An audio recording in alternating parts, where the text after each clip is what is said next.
from the league doing that. The restrooms are right over there in that little opening to that side of the room if anyone needs them. And we're going to be providing, or I think we already have provided, evaluation forms, and we would really appreciate your input at the end. It helps us to provide additional forms and better forms in the future. And the League of Women Voters will be collecting the forms at the end. We'll have yellow envelopes that will be standing around to capture those on your way out. And now is the time to turn off your cell phone or silence your cell phone for those who, like me, need reminders about those things. Thank you for doing that. And if you have questions of our speakers today, cards will be distributed during the panel discussion. Write down your question. The League of Women Voters will be grabbing those and bringing them up so that our panel members can answer those questions.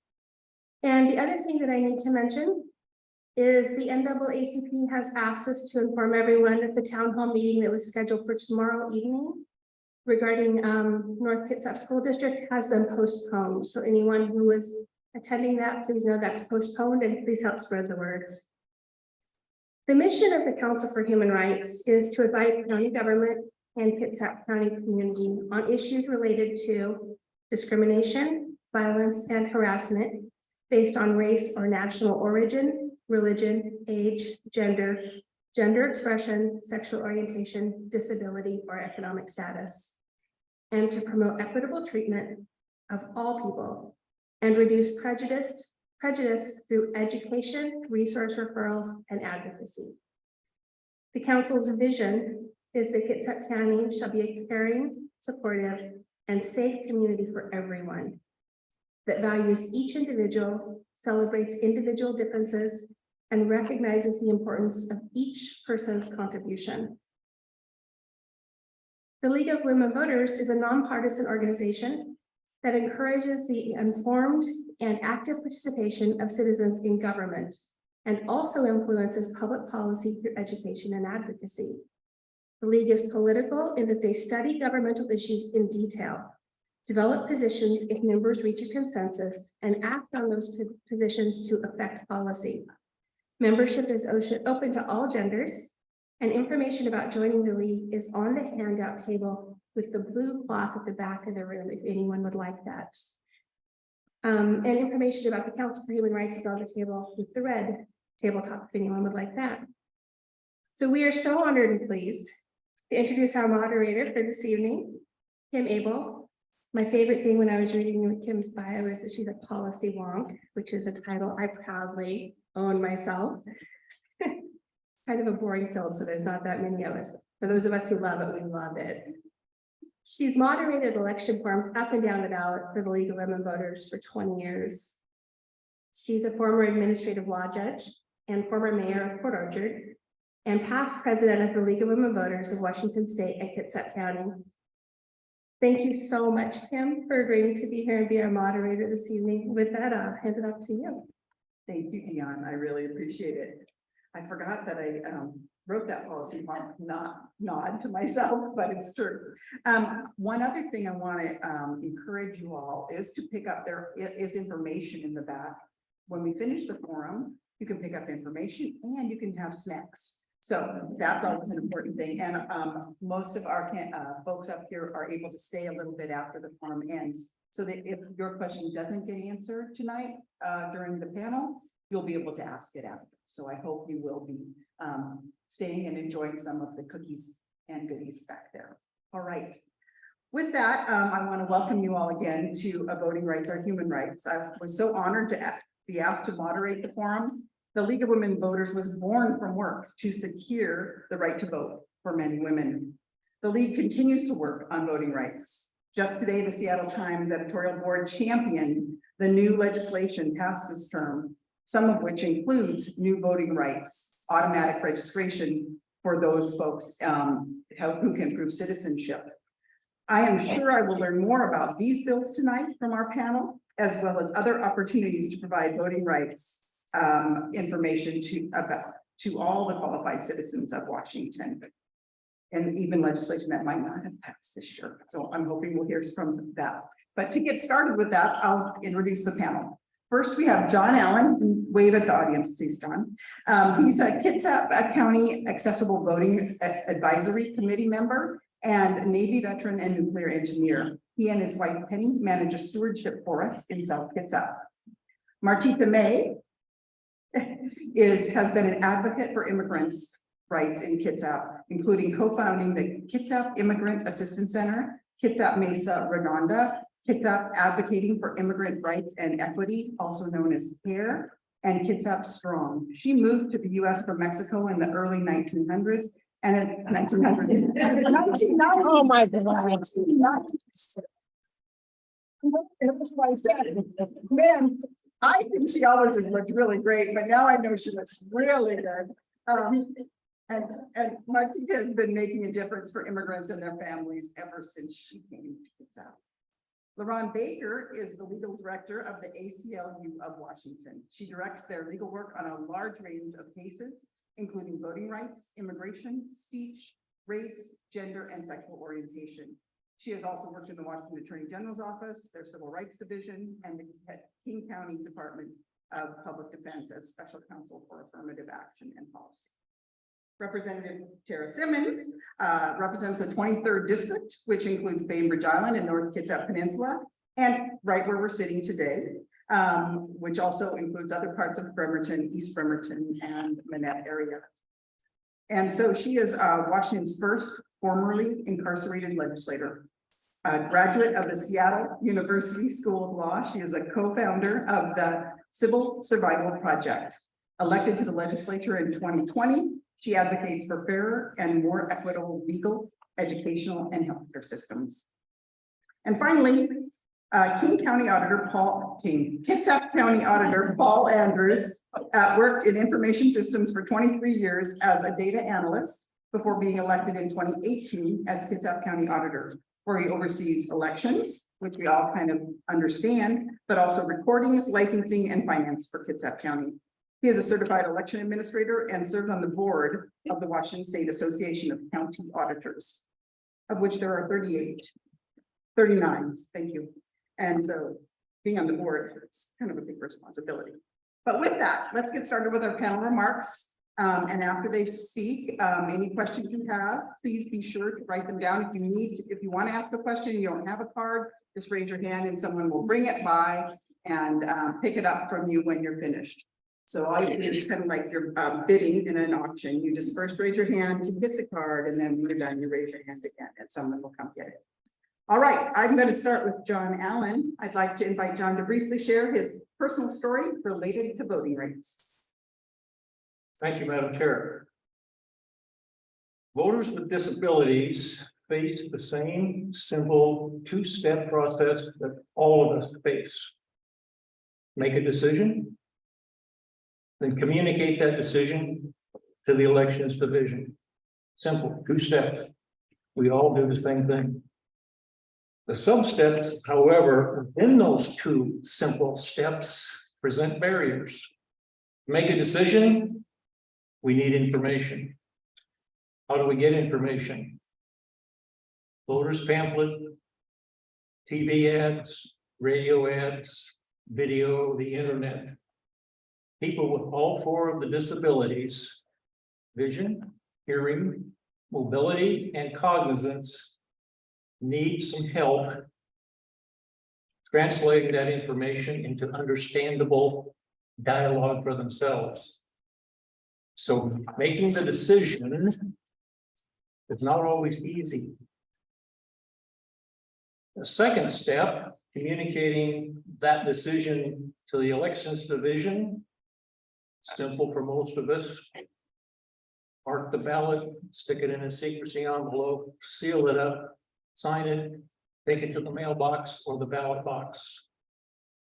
How about people with disabilities? Some people have a disability that prevents them from signing their signature. Mobility disability doesn't involve just walking or transport. It can involve signing. It can involve seeing which line Cognizant disabilities sometimes involve not understanding the instructions on the ballot.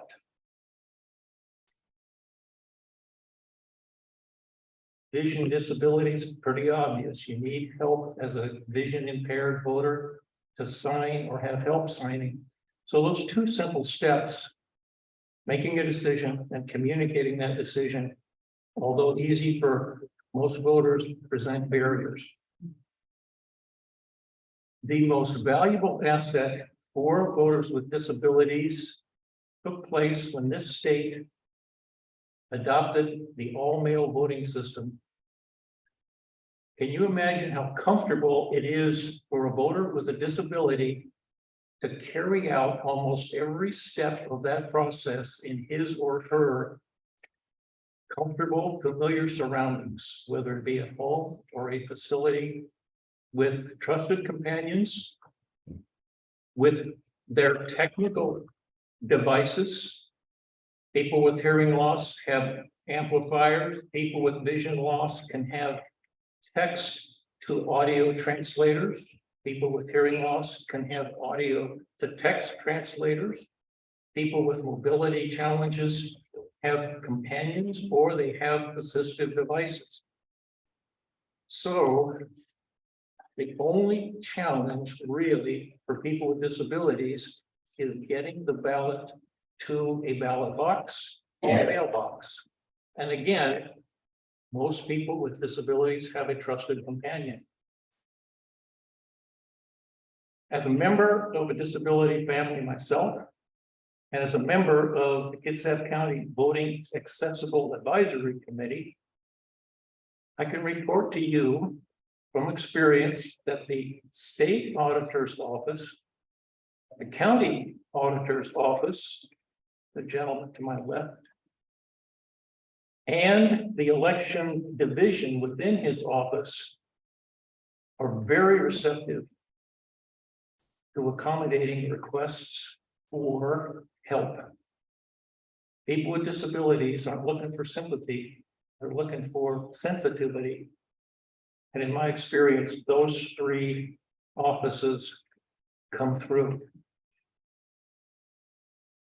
I would encourage anybody with a disability to contact those three offices. I'm confident you'll get the help you need. If you don't get the help you need, that's going to be rare, then you can contact me. I yield back, Madam Chair. Thank you. Thank you so much. I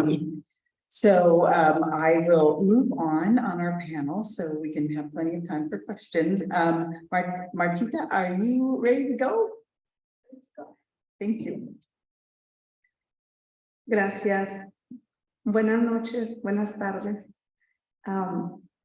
I can share with you as an immigrant my personal story, and just thinking back then when I became a citizen and I was married with a Navy engineer, and he's so proper that he needed to vote and encouraged me to vote.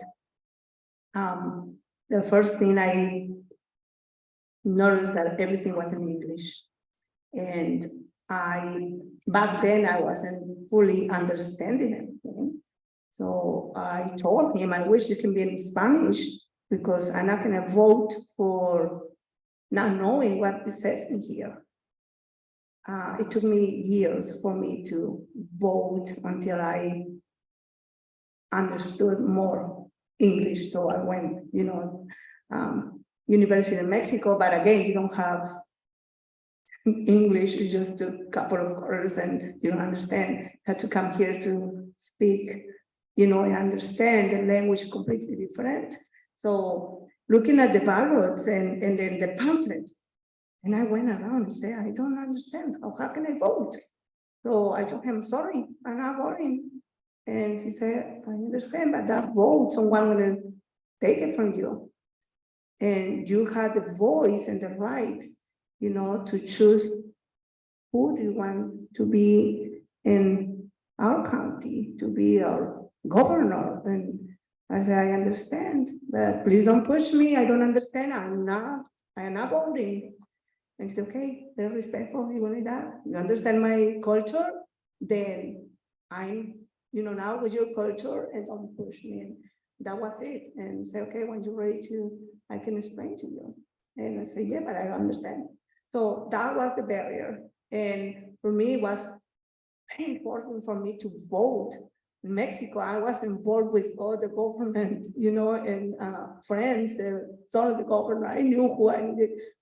Even you are the son of the governor, you're my friend, but if that governor doesn't give me what I want as a citizen, I'm not voting. But I was able to, explain my decision, but here, how? So till day, I haven't seen in Spanish that ballot. So it's one of the things as an immigrant, facing all those barriers. Now, can you imagine immigrants that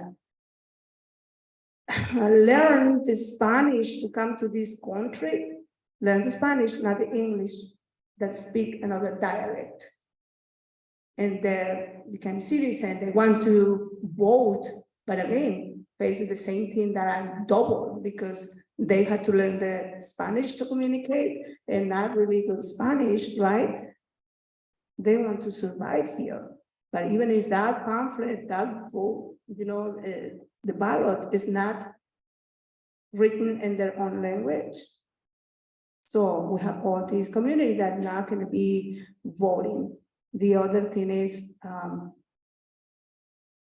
when I go to I would love to see someone from that speak my language to be right there at the time of the elections, standing up and greeting in my language. Even I speak English a little bit, but I would like to see that. I think is the connection. So I don't know if that would be the time for me to say what we need, or do I have another?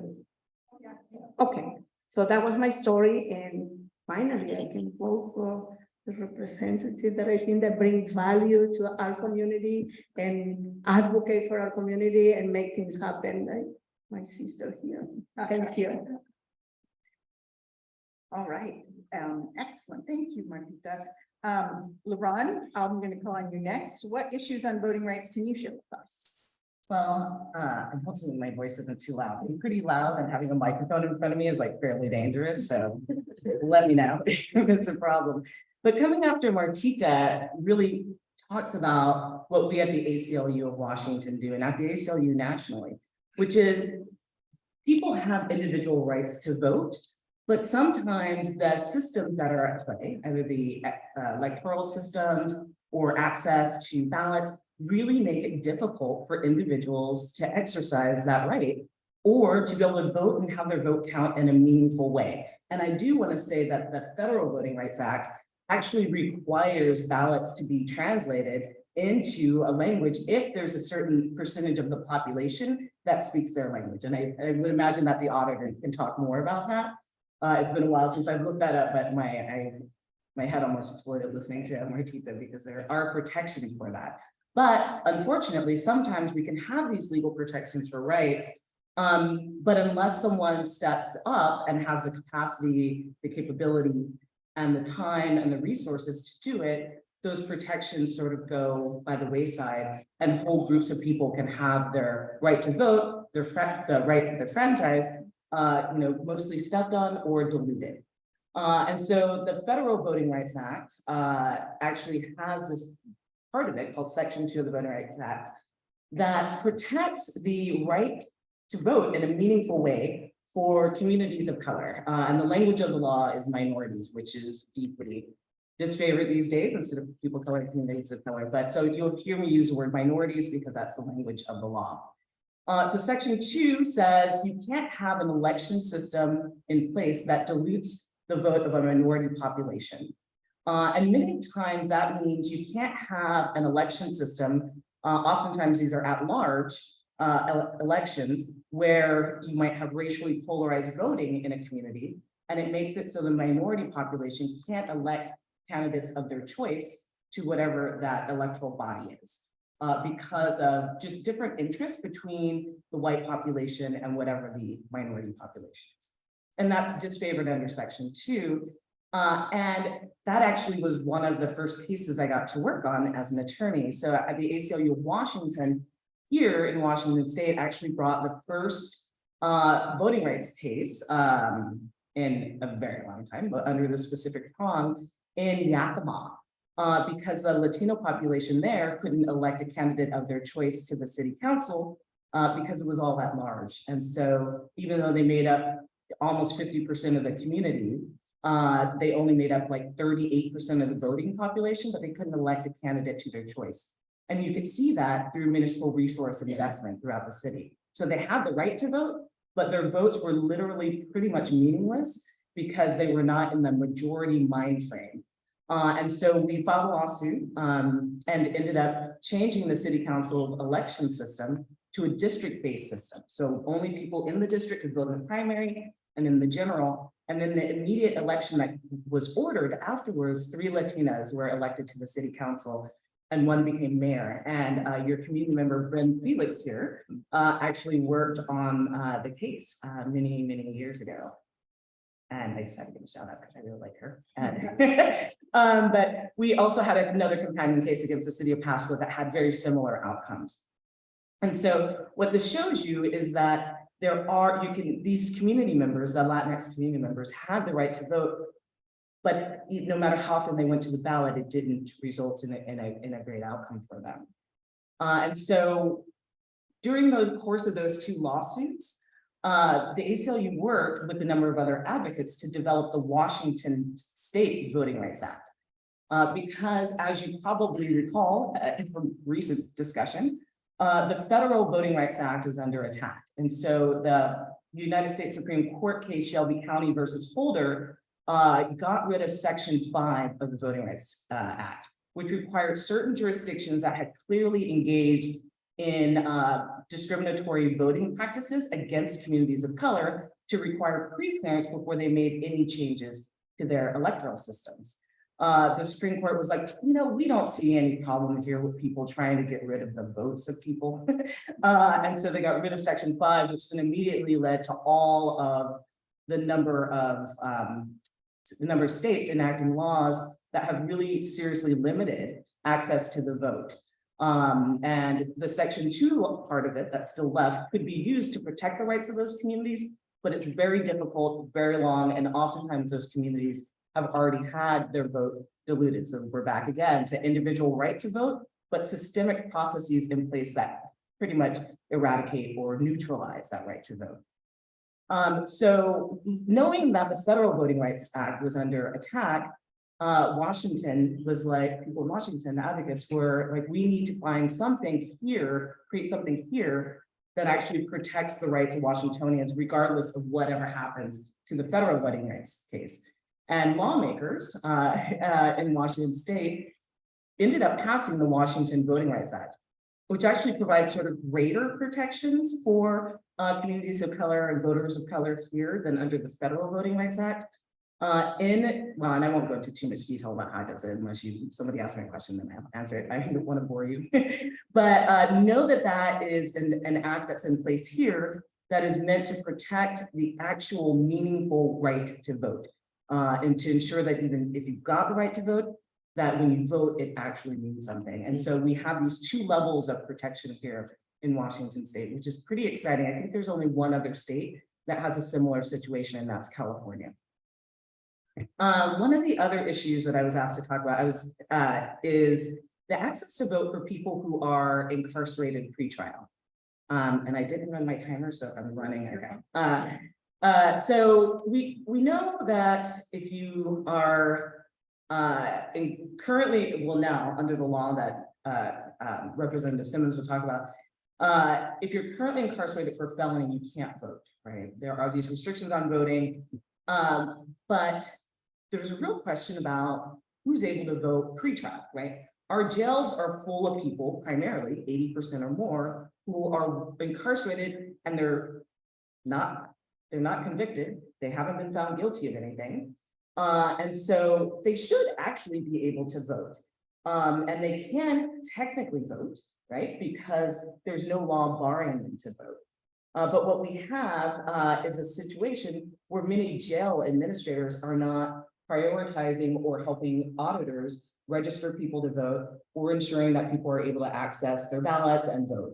And so you end up with this population that fundamentally has, even though they have the right to vote, it's been taken from them through these systems that are at play. And when we look at the criminal legal system, we know that that targets people in communities of color. And so what we end up with is another layer of disenfranchisement on individuals and communities of color through this denial of access to vote for people who are incarcerated. I know that King County has done some work, King County Auditor has done some work to try to get into the jail. I would love to hear what's happened here in Kitsap. But it is really difficult, and you need to convince the administrators of the jail that they need to take this seriously and try to find the time and the resources to facilitate the meaningful access to the right to vote for people incarcerated. And the only reason why I said that last sentence is because that's a political push that often requires community to reach out to county executives and jail administrators to talk up to them about their concerns about the disenfranchisement that's happening because of the lack of affirmative engagement in providing people who are incarcerated with opportunities to register and to vote. And I think, was it third topic? I think that's it. Yeah. I think you've covered it. Okay. I think you've covered it. And if there's any questions, I bet folks will ask. So thank you, Ron. All right, Representative Simmons, can you please describe your personal experience about voting rights and then your subsequent experience once you became a legislator? Yes, thank you. It's great to be home and see all of you. I'm a person that came from generational poverty and trauma and violence, and everyone in my family has been incarcerated. So voting was not a kitchen table topic. We didn't have much of a kitchen table or food, but I will say I did not grow up thinking about voting. Nobody in my family voted. And I think it's because we were all convicted of crimes because of the war on drugs and the way we criminalize people with substance use disorder in this country. And so both of my parents were addicted to drugs and had felonies, and so did all of my aunts and uncles and cousins and brothers and sisters. So when I was growing up, and most of my life, I did not vote. And I actually thought about that when I ran for office. Oh, they usually look at your voting record, see how often you vote. And I thought I would not get elected for that. But I did, start voting as soon as I could, as soon as I knew. So I would say, periods of my life, I did have my voting rights, but I didn't really think it was a priority. I had them taken away several times because of convictions, but then got it back, but didn't really prioritize that. And I would say when I got out of prison 10 years ago, when I was in prison, I started to realize that I really wanted to make a difference and make a change. And I did start voting right away. And I think at that time, as long as you were making payments on your court fines and fees, you had your right to vote. So I was able to vote as soon as I came home in 2013. I started to get really involved with civic engagement. And by 2015, I was testifying in front of the legislature regularly, sharing my story of these policies. And really, I was motivated to find employment. I didn't want to live in poverty forever. And so that's what got me to be involved civically, is I wanted to remove barriers so I could get a better job. Because I was working at Burger King and they were garnishing my paycheck to pay my court fines and fees, and I couldn't raise kids on that. Along with civic engagement, you start to realize that if you build relationships with your legislators, that helps you to kind of have your voice prioritized and your needs met. And I started doing that. And I remember in 2015, Senator Rolpus came to a workshop I had down in Bremerton around the court fines and fees, and she had never seen those payment coupons, and it was 12% interest the whole time you were in prison. I'm getting to the voting, but this was tied to the voting, is that you had to pay those off. At one point, you had to pay them off completely before you could have your right restored. Then I think it was in 2009, my friend Molly Matter, who was also at the ACLU before Bryn and LaRonda and I, she got that changed, and you didn't have to pay them off completely. As long as you're making payments, you could vote. She's an amazing voting lawyer now. I hope you're connected to her. Anyway, so I just saw the power when Christine Lopez came and she saw that LFO statement for the first time, and she saw the 12% interest, and how somebody's fine was maybe 3,000 and now it was like 5,000 or 6,000 because they were in prison that whole time and they couldn't pay it, and it was accumulating 12%. She got interested in the issue. And just this session, we finally abolished all fines and fees for poor people in Washington State. And she was an integral part of that. And it took 8 years and 3 bills, but we got it done. And then my first session in 2020, when I got elected as the first formerly incarcerated person, we believe in the nation. Now there's 4 more, and I'm really excited about that. But I think I was the first in the nation in 2020. And, but I've been part of this national movement of formerly incarcerated people who have been, wanting to restore their rights to vote. There's no public safety reason not to let people vote. They're not going to hurt anybody with their ballot. If anything, it's, we punish people, we over punish people. We give them incarceration, fines and fees, and then all these collateral consequences. You can't get a job, you face discrimination in housing, you can't volunteer your kids to school, you can't be the executor of a state, you can't go to Canada, you can't do all these things once you have a record, and voting was just another one. And it's like, why do we even do that? There's no like legitimate reason, there's no public safety reason to take away someone's right to vote. And so if you look at historically, it was really rooted in racism and a way to create an underclass of people, which are predominantly people of color. Once we had, civil rights, you could no longer discriminate based on race. It became okay to discriminate based on criminal record. And so voting rights was one of those things that got taken away too. And it's in our Constitution, which is really hard because I would like to take away that clause in our Constitution. I don't think people should lose their right to vote. I think people are punished in so many other ways. If people in prison were voting, I think that our legislators would go to prisons and see them as constituents and care about the conditions and make sure that people are getting rehabilitation and becoming good neighbors when they come home.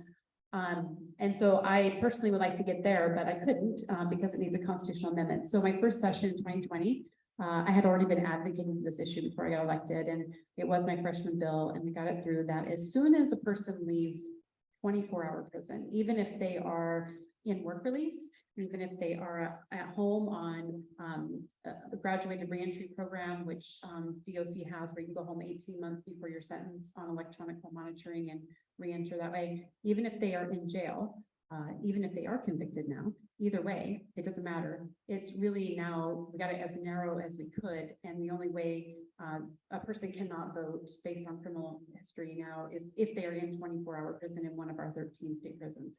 So it has freed up a lot of people's rights. And now we've been really working hard to educate the community and let them know, like, they have to undo a lot of that messaging from their whole life, that they are bad people because they have a criminal record, they're not worthy of voting. And a lot of people still, it's been years since we got some progress and reforms, and still people all the time say, I can't vote because I have a felony conviction. And so it's a lot of education that needs to be happening. And then, so one of the strategies, I think, is to make sure when people are in jail that they know that they can vote. And I'm really proud that we have an awesome auditor here, because only a few counties have done this. But since the law got into effect in 2021, Kitsap, Thurston, Pierce, and King counties have partnered with community-based organizations. And in my job before I joined the legislature, Civil Survival, they have partnered with Hall to go into the jail here in Kitsap County and make sure that people know about their rights and that they're able to vote. And I know that we're going to plan to expand that. And in the meantime, this last session, I introduced a bill that would mandate counties to bring access of the ballot to the people that are in the county jails, because they have their right. And some counties don't want to do that, mostly for ideological reasons, and some for legitimate administrative reasons. And so the bill had a grant program that would provide some support for the auditors and the jail staff and community-based organizations to make sure that this happens and to come together. And that's kind of my vision. I've been working with Secretary Hobbs on it too, and he was supportive. I got a late start on that bill this session, and it was positive. Nobody was against it, really, except for people that have ideological differences. But it didn't make it all the way through, so we got to study best practices and bring it back. But I care about voting access for everybody now. It's not just for formerly incarcerated people, because as I've been a representative of this district and gotten to know more people with needs, more vulnerable communities, people with disabilities, people who are unhoused, immigrants, and seeing just the power of having that right returned to people in my community, in the formerly incarcerated community, and how it sends a message that you belong and that we're in this together. And I want everybody to feel like they're part of our community, and no matter how poor they are, no matter what color they are, where they came from, I just want everybody to feel bought in, because when we feel bought in, then we are working on all the issues together. So I have done a lot of other things to improve the access to vote, including I just have the companion bill for Senator Hunt's automatic voting registration bill. His got to the desk and not mine, so he gets the credit, but it's okay. I don't care. I'm glad that more people are gonna have automatic voting registration, that we're not gonna ask people to opt in, instead we're gonna ask people to opt out. So if you get your ballot in the mail, you might have a better chance of filling it out, and then we remove that advisory notes on the ballots. We have just a lot of different things to make sure we are strengthening voting rights and access in Washington. And I'm really proud to live in a state that believes in that, because no matter what your ideology is, I think that we're better together. So I think that's about it for now. Thank you for letting me talk. Thank you, Tara. That was excellent. And kind of to sum up this topic before questions, we're going to ask Paul Andrews if he could share how he sees voting right issues and where they are here in Kitsap County. Well, thank you. Hopefully this is close enough here. I took a lot of notes while they were talking, because I wanted to make sure I could touch on certain points that they made. One of the issues that there's going to be a bill submitted in the next session to lower the threshold for the federal requirement of 5% on the 5% of your citizens that speak a different language. They want to lower that threshold to 1.5% in Washington. So this would be a bill that Harry's going to be seeing and talking a lot about, I'm sure, but this will open up a lot more opportunity for voters here in Washington State. So that is one bill. There's another one that as we talk about accessibility, we talk about people that have, like John was talking about, your signature changes over time. There is also going to be a bill that's going to be out there to offer an alternative to a signature for your ballot envelope. And they're still working out some of the details on that, but they are looking for alternatives because they recognize, and I have an individual here in the county that suffers from Parkinson's, and he signs his ballot by himself every year. And we reject it every year because his signature just deteriorates time over time, that we cannot match it. And I feel for him because I want him to have his independence and be able to cast his vote. And his only option really is to get a witness signature, and that takes away his independence. So by offering him another alternative to a signature, it will open up that for him, and he'll be able to experience what everybody else gets to experience there. One of the things we've done on accessibility, when we talk about people that have needs that go beyond what others experience, we have introduced a Braille voter pamphlet. You can get that at each of our vote centers, and we recognize the community already has a support network, but we want to make sure that we have the tools there in case they don't have that network available. So that's one of the things that we found, a service that translates our voter pamphlet every year for each of these cycles, and we have that produced. Something we're working on, and I'm looking right at Annika because I want to credit her with bringing to my attention that my office didn't have translation services for the office at all. And we were able to find a service that offers either an audio or audio and video. So that the people that come in that need services in our office, whether they're recording a document, transferring a title or renewing a title on a vehicle or registering to vote, have the ability to have somebody help them translate that service. And through her bringing it to my attention, we were able to find that service and we've used it quite a bit. And it's something we're looking at now to see if we have enough technology to be able to offer that in all of the vote centers as well. So we do offer it in our Port Orchard facility because we are set up there and we know that the technology works there, but we're looking at the other facilities to make sure that we can offer the service everywhere. It is one of those things, it's accessibility. Tarra touched on voting in jail, and I want to let all of you know that our sheriff, John Giese, is highly supportive. I told him that we wanted to bring staff in to register, the incarcerated to be able to vote. And he was like, absolutely, what do you need? How many staff do you need? He bent over to make sure that we had all of the resources necessary. We didn't know what we were getting into, and Tarra helped us with civil survival.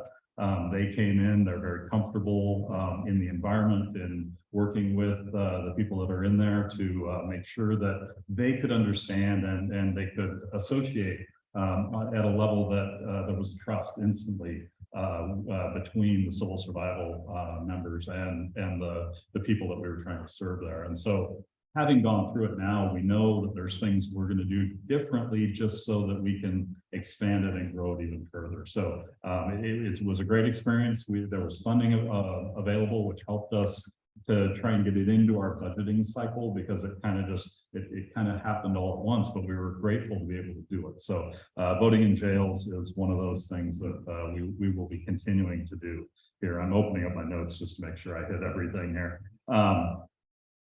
We talk about equity and we talk about we have an accessibility committee, but one of the other things that we're trying to form now is also a racial equity council for voting, because we want to make sure that we're reaching the communities that are out there, because we recognize that each of those communities have different customs, traditions, things like the patriarch of the family may decide who votes for your family or how they vote and all of that. And we want to get into those communities and be able to open up voting as an experience for all. So we're trying to bring these members of these different groups together so that we can have these conversations like we do with John and the rest of the accessibility group, because it is one of those things that we don't know what we don't know, but we do know that there are people out there that can help us. And so it's really been a focus in our office to try to bring in those experts to help us provide those services. One of the things that we briefly touched on is, homeless voters, and there are mechanisms already in state law that allow us for registering a voter with a non-traditional address. So once we can place them, we can issue them a ballot. The biggest obstacle that we then face after getting them registered is how can we provide and inform them on those, that there's another election. They need to be involved because we don't have a traditional address to send to. But that's the part where we're trying to find community groups that can also help spread that information. We can provide them everything they need at a vote center. And we've added a vote center and we've added days to those vote centers so that we offer those services now in North Kitsap, in Bremerton, and in Port Orchard. So we have 3 days which you can get into a vote center to get the people in and get their needs met and make that as acceptable as possible. So we're still working to try and find members that can help us facilitate informing those groups. That's our biggest challenge really is that how do we inform the groups that we can't directly communicate with them. But we have a lot going on, and it's encouraging to see when new legislation comes around and how we can use that to help us continue to get this voter outreach. And our biggest challenge is getting people to vote. And we still don't have a solution for that, but we're always looking, we're looking at who voted in the last election and what communities are represented in those by using census data to help us understand where we may have pieces that we need to reach out and try and touch those communities so that we can get more participation. But, it's a constant challenge of resources, and time. So, but we keep looking for every opportunity that we can. And, I'm very encouraged by where we're at currently and the progress we're making in the right direction. towards making sure that anybody that has some kind of a challenge to vote is able to get out and do that. All right, thank you. Hey, we're coming right up on the question and answer. So if you have any questions, please raise a card forward so that folks can pick them up. Or if you need a card, we'll get you one. But I thought I might throw a few questions out that came to me while I was listening right now. And Paul, I'll just start with you because the one that just hit me is that, so voting centers in Kitsap County, where do they exist? So in North Kitsap, it's the fire station in Paulsbo on Liberty, just off of Highway 305. We are looking for another facility up there that is larger.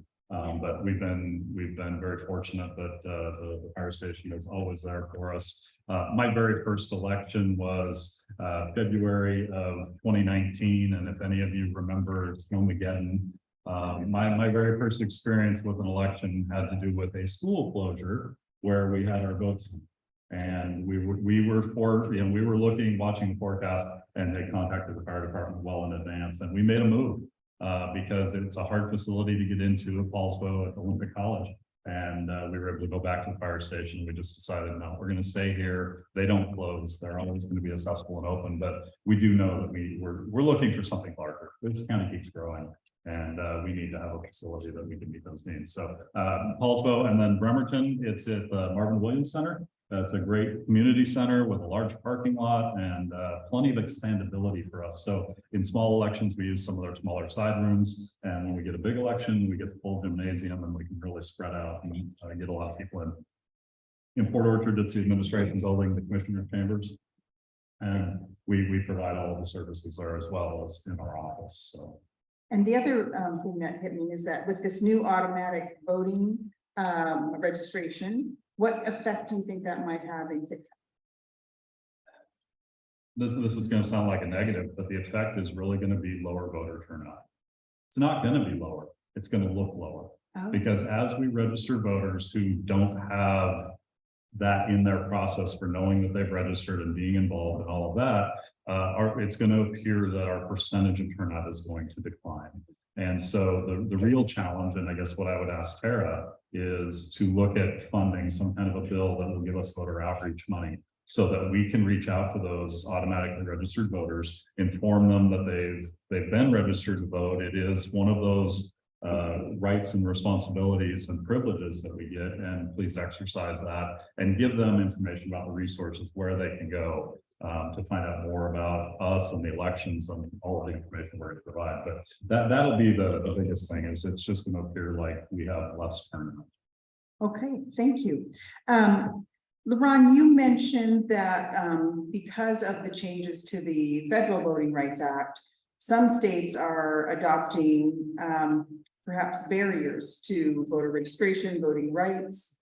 What can you share some things we should be on the lookout for in Washington that we should work at if we're concerned about that issue? Yeah, so most certainly we saw like a real influx of changes in many of the states that had been subject to the pre-clearance requirement.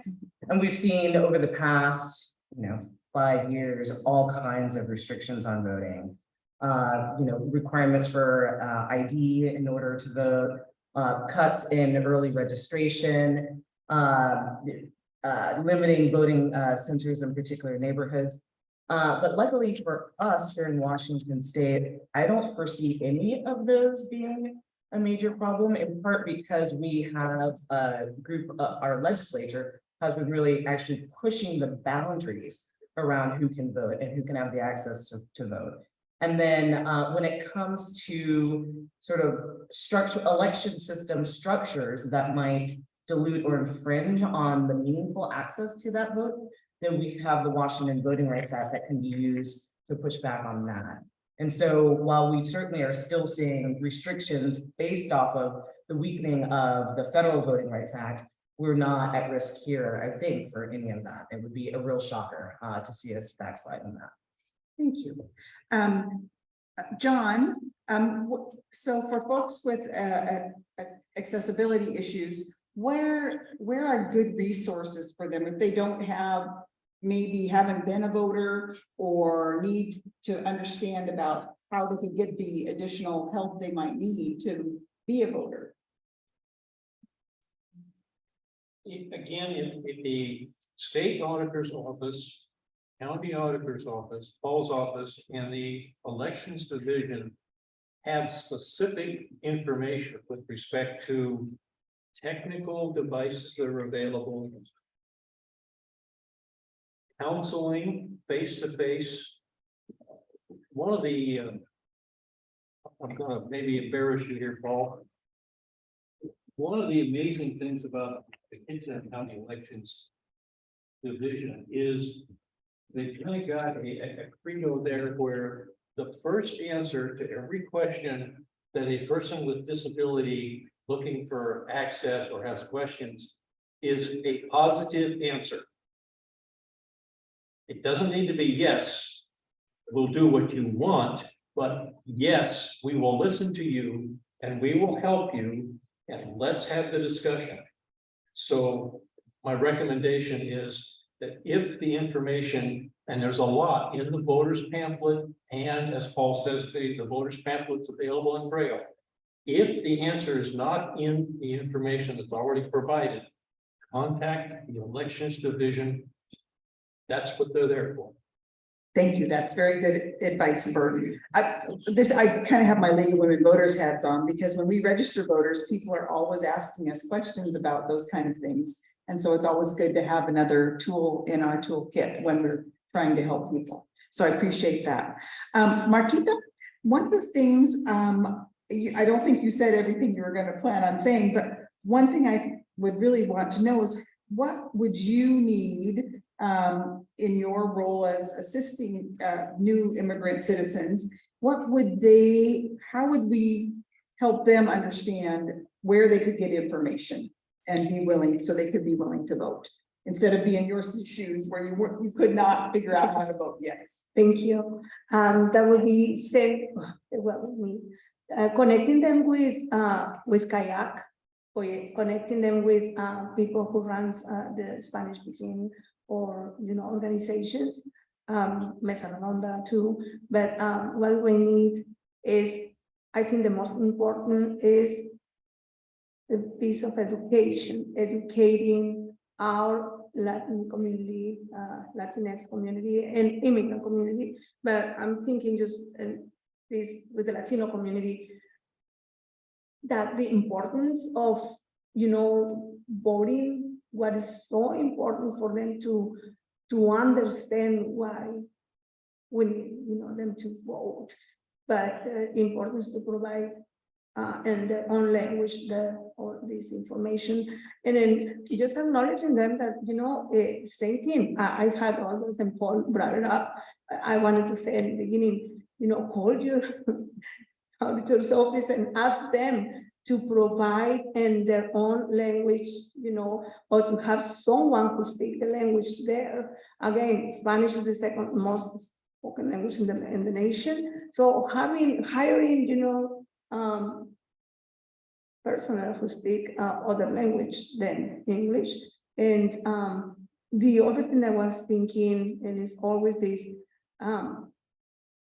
within the voting registration, voting information out there in the community, to have some videos in their own language and say, hey, this is what you need to know, and what is the importance, of voting. And this is the information that you need. This is the, let's say, the ID that you need.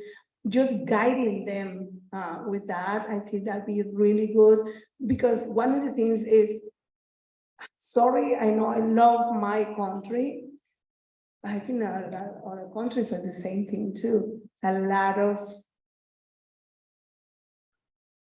it's so difficult for me to say, but I'm going to give you an example. Corruption, that the candidates for running for an office or anything, our community used to, that was corruption. They will go out there and offer you a gift card, a TV for them to be able to vote. So what I'm saying is the trust. that's not trusting, I'm not voting because, you know, they just try to buy me. I'm not voting because they're not gonna, you know, they forcing me to choose for the candidate, you know, for them. So it's educating that they can trust. That is not the same. So you have the right to vote, and just the piece of education, I think, is my advice.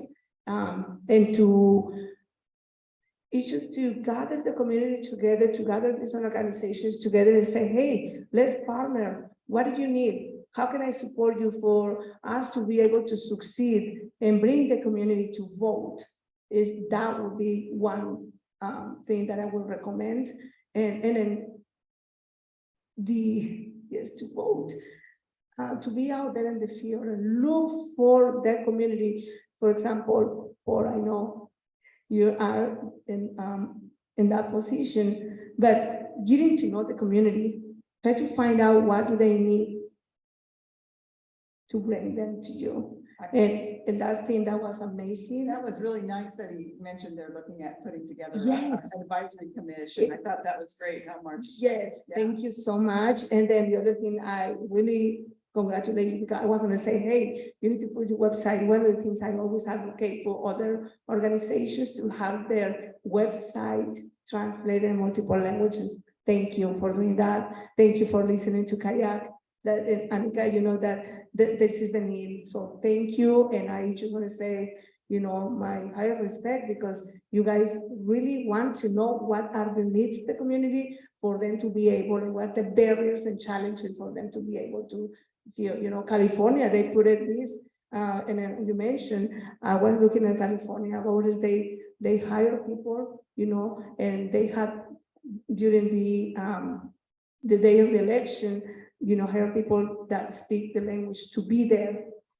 Right, So, and it does make it different when we have all mail-in ballot versus ballot box or ballot places as well. thank And you. yeah, thank you, Martitha.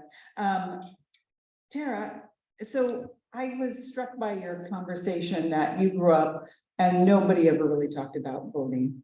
And so if someone would, what would you say to someone that says, you know, I just don't vote?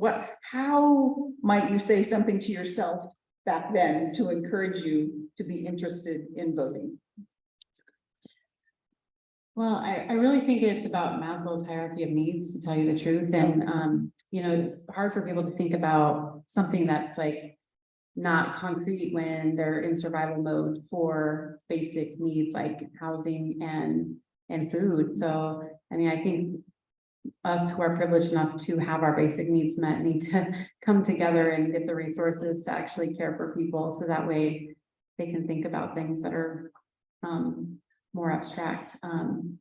You know, outside of, I mean, perhaps this is probably illegal, but you know, we give them like gift cards or, you know, something to, don't tell them who to vote for, but just, yeah, I don't want to think we're corrupt. It's like, I don't care who you vote for, but I don't know.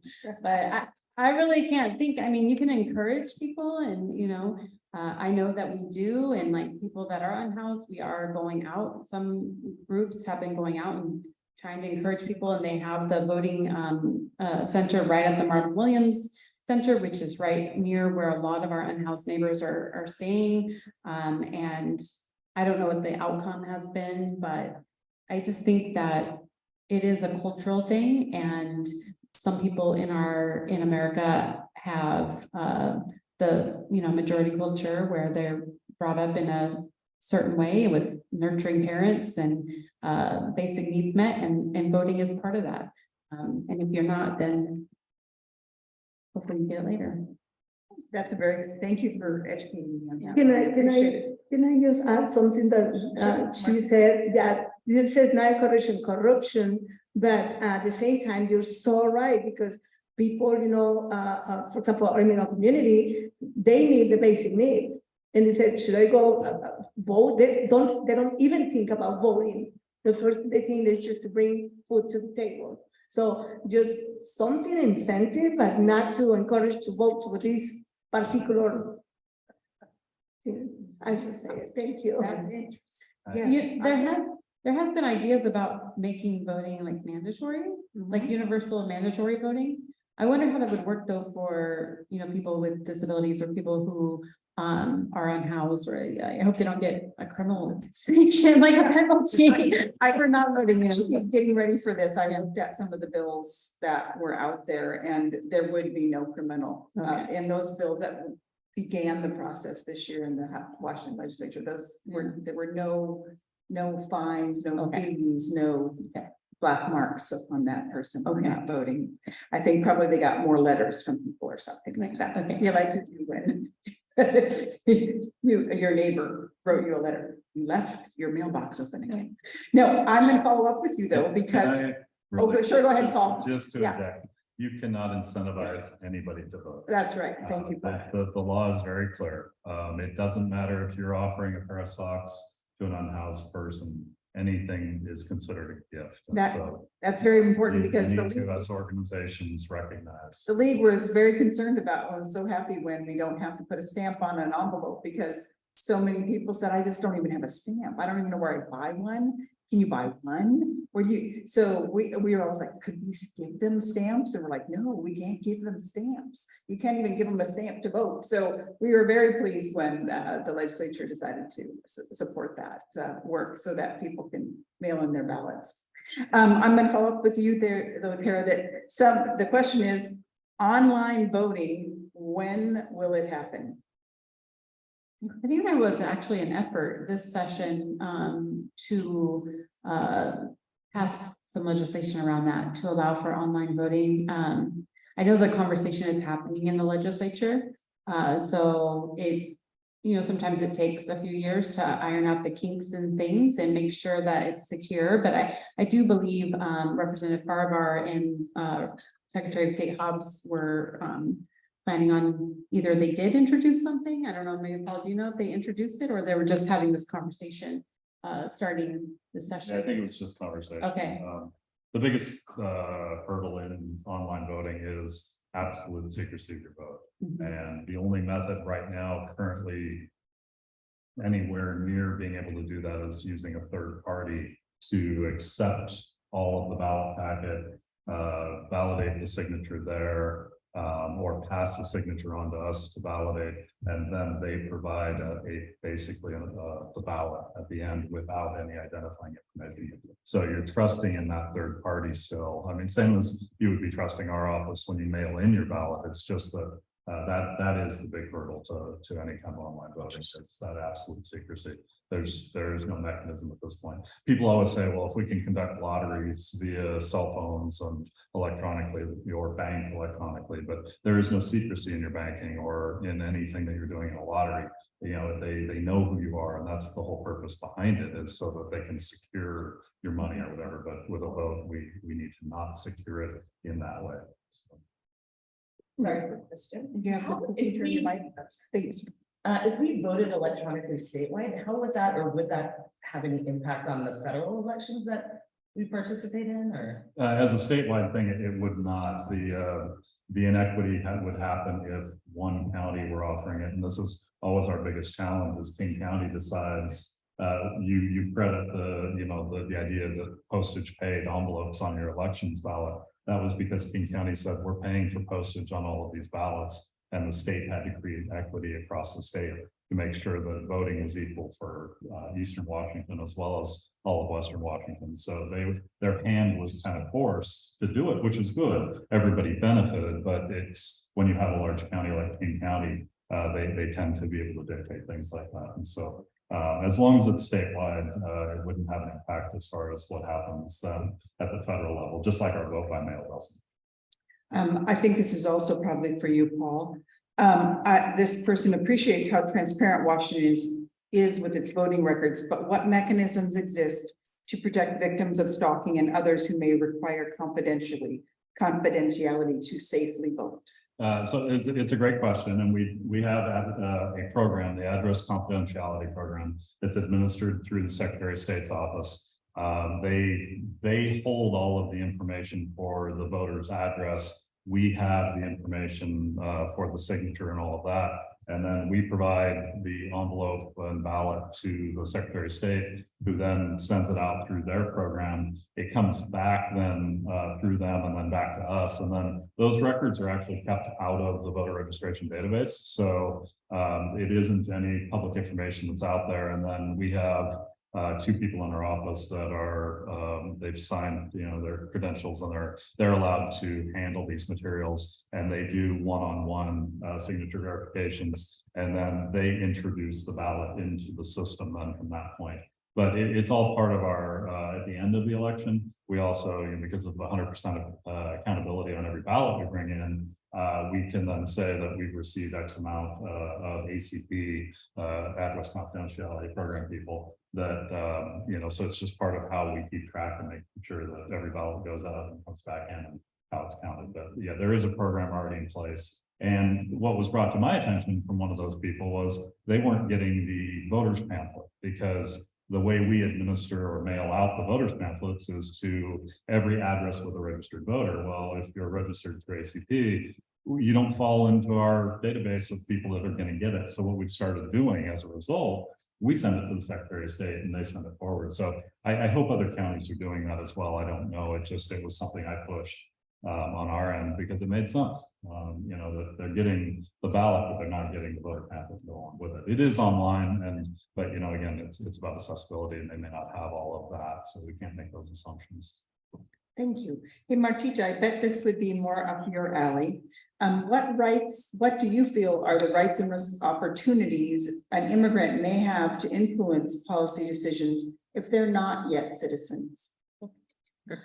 Well, there's the right to go and approach the organizations that they are, they feel that, they speak their language and they're providing the culturally competent and competency, and just to approach them and give the information and request that we want to know more about it.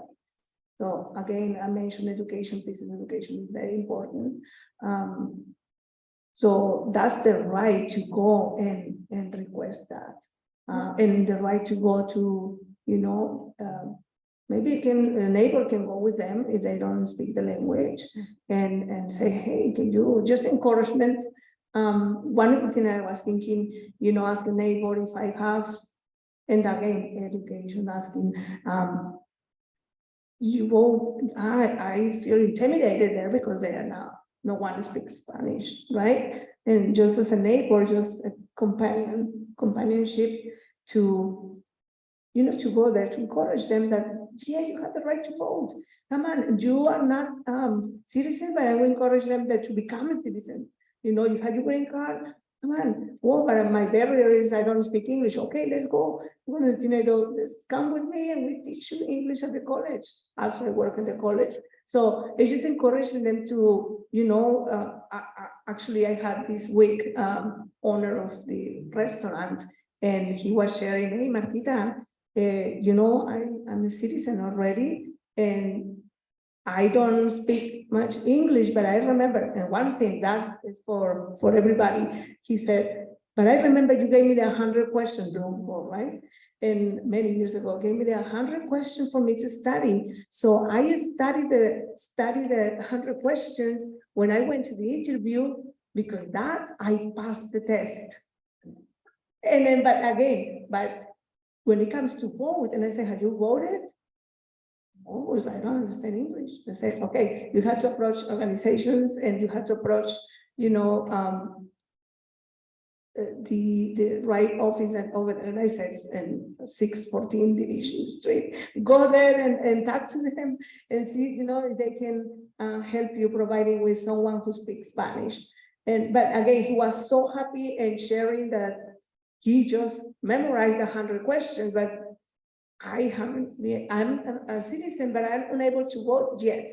I said, okay, so you need to do this and, learn the language to understand, but also go to organization, but go to kayak, and they can advocate for you for, to have, and then I say, I'm going to be calling too, to have the materials in your language, the pamphlet, when you said the ACP program as well, I'm so familiar with that. So we're helping also victims of crime. And the reason I wanted to just piggyback on you, they don't receive also the big pamphlet because with the ACP, they don't receive magazines because it's involved. So happy that you were able to communicate with them. How can they get it? But again, that will be my thing, encouraging them to become a citizen, for them to be able to vote and then to go to school, to go to learn English. That my encouragement. Thank you. Yeah, I thought you might have some comment there too. Yeah, I just wanted to say, my father is Latino, so I joined the Latino caucus this year. They kept asking me to join and join. So, and I'm the only member of the Latino caucus on the appropriations committee. And what I would say is that, a lot of undocumented people came down to see me this year, and really helped, advocate for the health insurance, that they need. And, I was able to, so even if you can't vote, I think the role of people who are not citizens yet, and I think we can explore potential legislation in Washington to push the boundaries. Who said we're pushing the boundaries here? Yeah, we push the boundaries here to allow people who are not citizens to potentially vote in Washington. I don't know, I need to talk to constitutional lawyers about that, but we have a great constitutional lawyers on our staff in the legislature too, so I can ask them to research this. But I think even if you don't have your right to vote, even like people who had criminal records who used to not be able to vote, but they showed up and they showed legislators their fines and fees statements, having people, even if they can't vote, share why, advocating for their needs and why like health insurance for everybody is good for everybody, right? And so because they came down and visited me in Olympia and shared their stories, I was able, as the only member of the Latino caucus, and even my chair said, Tarra, this isn't the year, we're not going to get it, we're not going to get it. And I said, don't give up, let's try. And we did, we got, I can't remember, $65 million or something towards healthcare coverage for undocumented people this year, which wasn't supposed to happen because it was looking like headed into not a recession, but we weren't supposed to have any new spending. So, and because they really used their powerful stories and shared not only how it only affects them, but how it we're interconnected and how it affects all of us. So I would say tell people to stay civically engaged and don't give up hope, because even if they can't become a citizen, there might be a law change that they can vote one day. Well, So and think of all the people who are not yet 18 who may have come and talked to legislators and do things like that. So there's a lot of people who aren't citizens that can make a difference that way. May I add something very important that I had in my notes and I forgot to mention? Like immigrants who has a green card, right? They or some immigrants that undocumented receive the ballot and the mail, and then this is in our countries. You receive something from the government. I have the experience calling the auditor's office and say, hey, he's not, he can't vote. So I said, this person can't vote because, immigration status, but they will sign without knowing. So that's why I said the piece of information, education is very important, because they will sign up and send the ballot, they vote, they want to vote or register, but when they're, they can't because they hold, the green card. So again, if they see a government document, they think that they have to, and they had to send it. So I had to call many times over the years, say, hey, by accident, they sign, to vote, but no, they can't, because they will, by the time they apply for citizenship, that would be devastating for them, because that's, federal. Yeah. So, Right. And Paul, did you want to, I think I read something recently that your office does work on finding those folks who have inadvertently perhaps signed up thinking that they are supposed to do that, and Yes. but not a citizen. So we work with them. We can't find them because there's not there's not a registry that is available to us that way, but we work with them when they are registered accidentally on their own account or accidentally through actions like a Department of Licensing or something like that. And we will unregister them and provide documentation that shows that they did not vote. In my 4.5 years, I've only had one individual that actually cast a ballot. And that now has jeopardized their citizenship, that they won't be able to become a citizen, but everybody else we're able to provide documentation, get them off the rolls and, work through that. And there are changes that have happened now or that are being implemented now with the Department of Licensing, which should start, we should start seeing a reduction in the number of people that are accidentally registered. So we'll see. I just had a meeting with the new director and he was explaining this program. So Thank you. Kind of following up on this question, because you are looking at reaching out and developing a new committee to help with folks of other communities and demographics that may not be something you've looked at. What are some of those groups? What groups have you already identified, and how could a group tell you they would like to be identified as being on that committee? primarily, we know right now there's a large Filipino community in Kitsap County, and they are represented by several different groups as well. So we know that community is out there. We have the Pacific Islanders, we've got kind of all of that same. But then we know that there's a large Hispanic community. But we don't know where they're organized or how they're organized. So that's what we're doing right now is we're in search of these different groups so that we can find somebody that is wanting to help represent them so that, we can start putting together and building an understanding and then we can start working on materials. Our biggest challenge in any kind of translation is actually the proofreading and the quality control, because without having the staff that's able to do it, and that we find that a lot of the translation services aren't accurate enough for us to be putting out materials like that. So that the biggest challenge comes with that, so that was actually going to be something I was going to talk to the league about, seeing if they were wanting to maybe take on a translation, take our voters pamphlet and build some kind of translation that they could then offer out to the community. We work really well with our office. We attend their meetings quite often, and we are talking with members. They're great. They're very active, and they're always looking for ways that they can help. And this was just one of those things that it's on my list of items on my desk to see if that's a project, if they have the resources, and this would be something that they would want to be taking on, because they could do it at their level much easier than, for what we would have to be going through to be able to get those materials. It's something we want to do, but it's, again, it becomes a resource. Yes.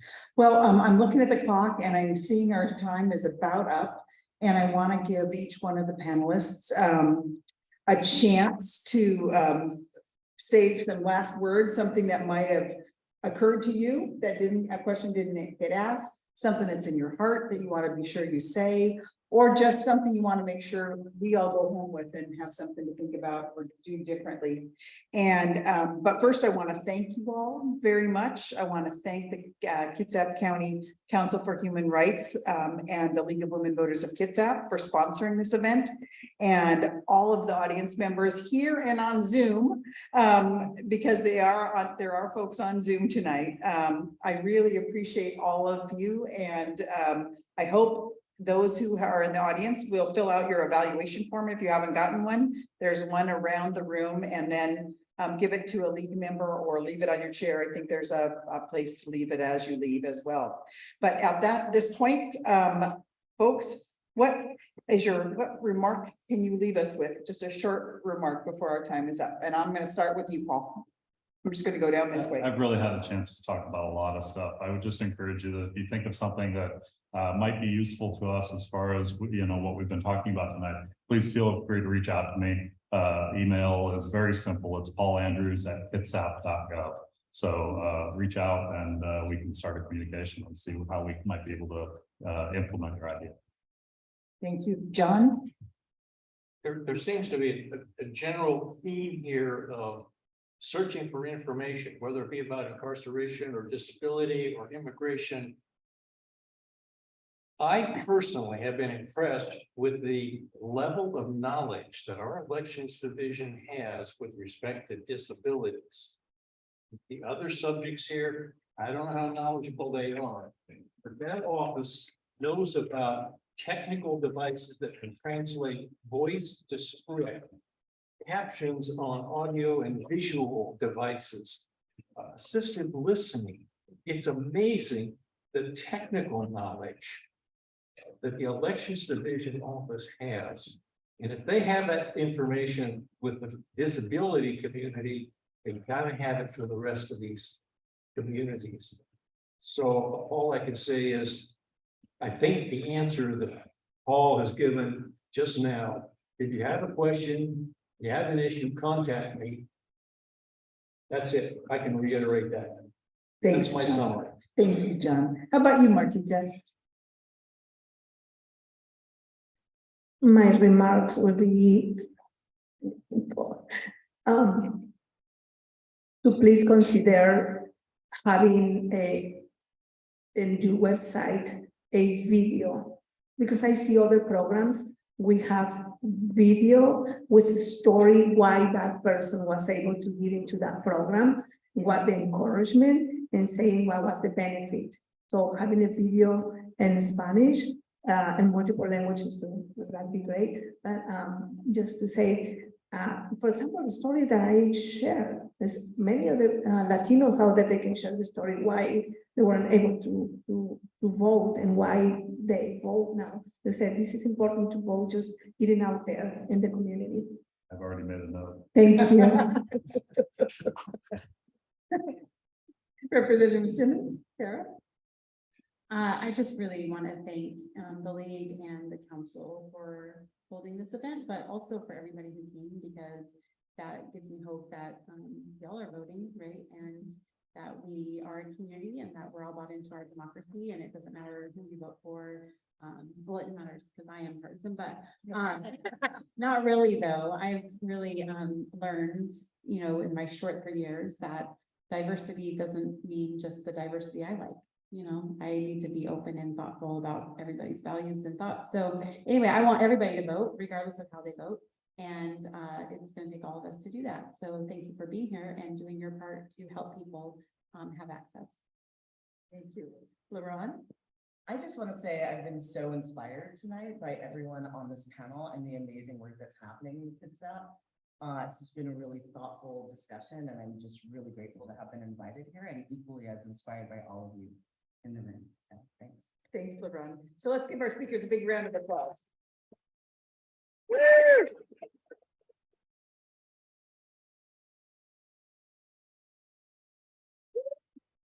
I got the mic.